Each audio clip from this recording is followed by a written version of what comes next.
come on, you could have had it all with LA. It's my contact. What? We'll win the World Series before you guys. That big strike three. Dodgers have won it all. Start the party, Los Angeles. Your Dodgers win the World Series. Dude, you're way far ahead of me. I'm still trying to win this division. We still got a chance, so hopefully we'll be hosting. Yeah, but we still got a chance for another spot. There's winning the division, yeah. Okay, what? You don't believe it? Over the first 12 times in 13 years, the Dodgers have won the West. One of the great challenges in this world is knowing enough about a subject to think you're right, but not enough about the subject to know you're wrong.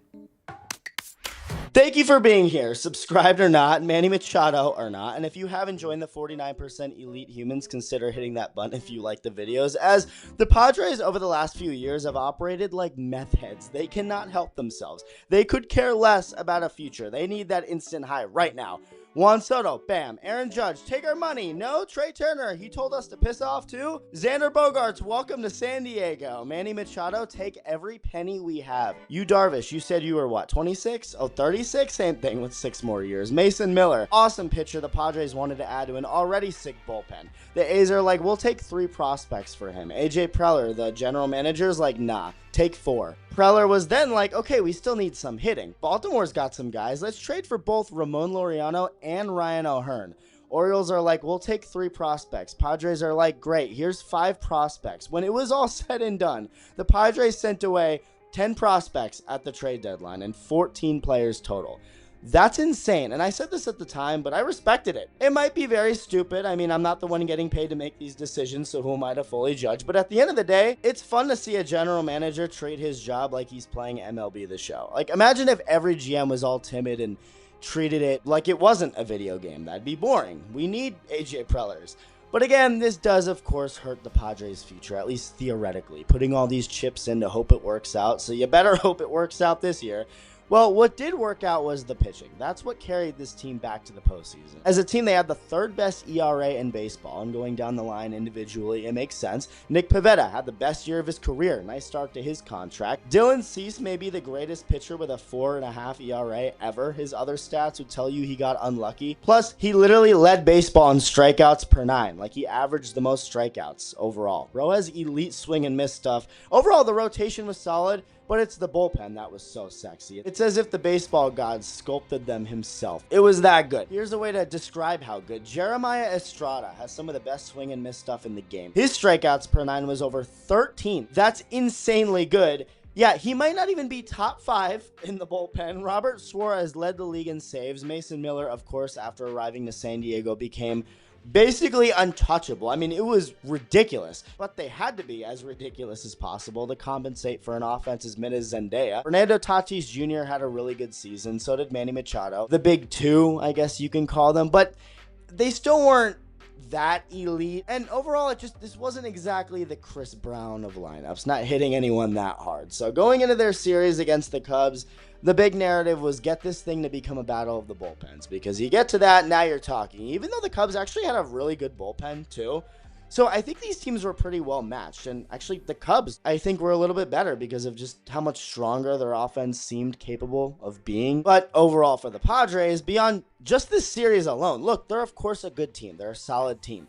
But their window to win a championship seems like it's closing faster than a McDonald's ice cream machine. Like, it just seems now or never. There's so many impending free agents, like we just went over. A serious meth addiction has blown up the farm system. So every postseason is important for every team. But this seems a little bigger for the Padres, especially after the way they went out last year. Just completely dying off offensively to the Dodgers, their biggest rivals, after having them on the ropes. So it's almost like they needed this more than the Cubs did. Xander Bogaerts probably knows that. He's rocketing this ball into the gap for their first run of the series. Meanwhile, Nick Pivetta is shoving it up the Cubs' asses through 4 shutout innings, 5 strikeouts. He's cruising. Issue is the Padres only had that 1 run. As good as Pivetta is, they're still banking on a lot here, and yep, there you go. Here come the Cubbies. First Seiya Suzuki going deep. Bro annihilated this thing. Tie games. 6 pitches later, a much different kind of home run, but it all counts the same. Back to back. Pivetta locked in after this, though. He made a statement, striking out 3 hitters in a row to end the inning in his outing, so he gives up those back-to-back homers. But in the end, that's still 5 strong innings with 8 punch-outs. Can't really complain about that. Surely the Padres offense will take advantage of this great pitching performance by their starter and by their bullpen that came in and kept the Cubs mostly quiet for the last 4 innings. Surely, the Padres hitters' brain cells would be putting together great at-bats to push runs across the board and pick up their pitchers who did their job. Well, turns out this is what the Padres hitters' final 3 brain cells were actually doing for the final 4 innings.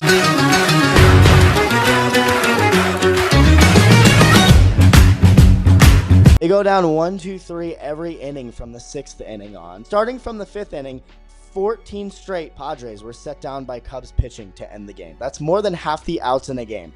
They all happened in a row without any Padre getting on base. It's just one game, but it's very reminiscent of the way last year ended. Backs now against the wall. Game 2, Padres scored first again, and this time it stayed that way. This game was basically just a full display on how disgusting the Padres pitching can be. I mean, it wasn't game 1, too. That's not why they lost, but this was nuts. Dylan Cease didn't finish 4 innings just because it's the playoffs. Teams are already going to be more willing to go to their bullpen early, and the Padres, of all teams, have the biggest luxury of being able to do that. But Cease still dominated with 5 strikeouts. In comes Adrian Morejon, who gets a ball right back at his shoe to kick over to first base for the out. Manny Machado, right before this, went deep to make it 3-0, and that's when the game officially ended. The rest was just Mason Miller basically whipping his cock around. It was a wild scene. Like, bro, there are children watching this. He didn't give a crap. Seiya Suzuki, 103, see you later. Carson Kelly, 104.5 on the outside corner. That is sick. Like, that is illegal, I think. And then he drops 2 straight sliders on Pete Crow Armstrong.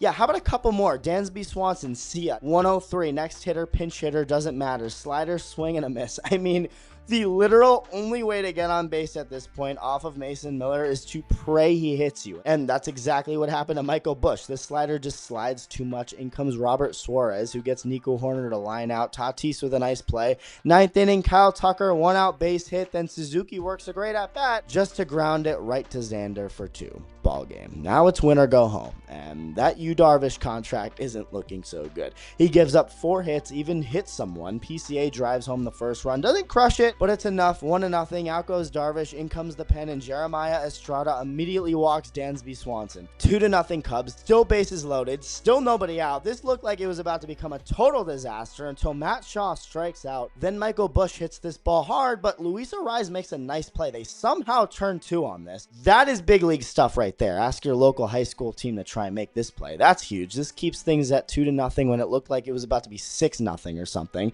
And again, with the Padres offense just not being that consistent, they need every run they can for the Cubs not to score. Go to the 4th. Padres have a man on second. 2 outs. Xander Bogaerts pops up. 5th inning, Gavin Sheets base hit. Then Freddie Fermin somehow knocks this 101-mile-an-hour fastball up and in for a double. Padres are cooking another big opportunity, and it ends the same. Tatis pops it right up to right. They cannot cash in. Go to the next inning. Padres must have hurt Dansby Swanson as a kid or something. Or maybe it was when AJ Preller was throwing money at every free agent like he was at a strip club. He actually didn't for Dansby. That offended him, and it's like Michael Jordan personal now. Or maybe Luis Ariz said something mean to him. Dansby made it his life's mission to not allow this man on base, making these crazy plays. This one to start the 6th, but then Manny Machado works a walk. Okay, another base runner. Maybe they got something cooking here. Nope, Dansby Swanson putting the pitchers on his back. Turns to himself. What a play. Another double play. Next inning, more of the same. Another Padre gets on base. This time Xander. Base hit. Lead off. Base hit. Just for Ryan O'Hearn to fly out. Jose Iglesias to hit this well, but Nico Horner says screw you. And Jake Cronenworth hits this pretty well, but just too high. Now, this whole time, the Cubs weren't scoring either. Padres bullpen doing what you'd expect before Michael Busch facing Robert Suarez says you should have shoved this 98-mile-an-hour fastball up your ass. Better than where it actually ended up for you. 3-0, then Horner. Boom, double. Wrigley is rocking, but they can't get anything after that. So it's still a pretty close game. And I say pretty close because, again, the Padres offense looks like it's going to take a lot for them just to get 1 or 2 runs. On to the 9th, and Jackson Merrill hits one out to start the ninth. So, okay, wait a second. Padres are finally on the board, just like that. Still nobody out. Next up, Xander works a great at-bat. Bam, ball 4. Oh, he gets boned on this strike 3 call. And Xander, rightfully so, is heated. The entire Padres dugout is. Their manager, Mike Schoch, comes out for a second. And this is where it seemed like Brad Keller almost felt bad for the Padres. He hits their next 2 guys, which, I mean, you feel bad for someone. Usually you don't throw an incredibly solid object at their body. It's not usually how that works. And the Padres didn't exactly love it. Ramon Laureano in the dugout was caught saying F you. But I mean, hey, that's 2 base runners right there. The tying run is now on base. Thank you, Brad Keller, who goes out. In comes Kittredge. Cronenworth hits what has infield hit written all over it until Matt Shaw somehow gets this off quick enough and strong enough to barely get him out at first. Umpire calls him out. In real time, he looked kind of safe. I don't know. Padres challenged the call, and credit to the umpire. They're going to need all the love because of what they're about to have happen.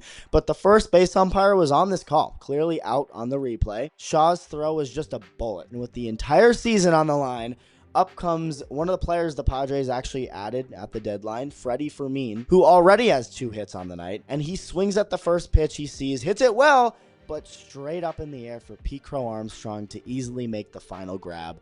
Cubs win. The Padres are done. Well, not completely. They weren't done telling the umpires how much they love them. As the umpires were walking off, they have to go through the visitors' dugout, which leads to the umpires' room, I guess, meaning they have to walk right past the team that just got screwed over on that Xander call. And this was ugly. I mean, it genuinely for a second looked like some of the Padres coaches were going to take a swing or something. This was wild. Like, we see stuff like this a lot, but this felt a little more intense. And you can understand, of course, why, considering where we're at in the season. There's quite literally no tomorrow now.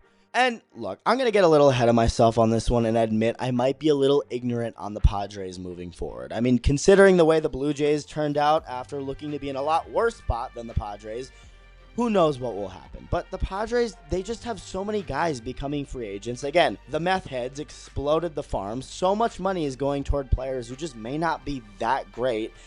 It'll be an interesting offseason for this team, but it's yet another year of the San Diego Padres putting all their chips in for nothing in the end, especially this year being a wild card exit. I know it just ended, but how do you assess a season like this? I mean, what type of question is that, dude? My guy. How do I assess the season? We just lost. How do you think I assess the season? How do you think I assess it? Come on, dude. I mean, you could ask better questions than that. Let's go. Come on. You know, wait till the last second to ask that question. Come on, bro. No offense in that. Let me know your thoughts, and thank you for watching. Love you. Bye.